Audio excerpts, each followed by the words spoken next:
How to place an order on Uzum Market. First of all, open your web browser and go to the official website at uzum.uz, then log into your account. Next, use the search bar or browse categories to find the product you want to order.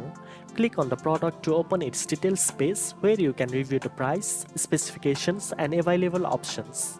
After confirming the product details, click on the Add to Cart button. You can continue shopping and add more items to your cart or proceed directly to the checkout.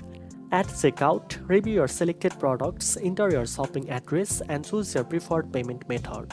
Make sure all information is correct before placing your order. Finally, click Place Order to confirm your purchase. You will receive an order confirmation with details of your purchase and an estimated delivery date. Following up on your order is easy through the My Order section of your account. Now you know how to place an order on Uzum Market. If you found this video helpful, don't forget to like, share and subscribe for more shopping tips. Thanks for watching and I'll see you in the next one.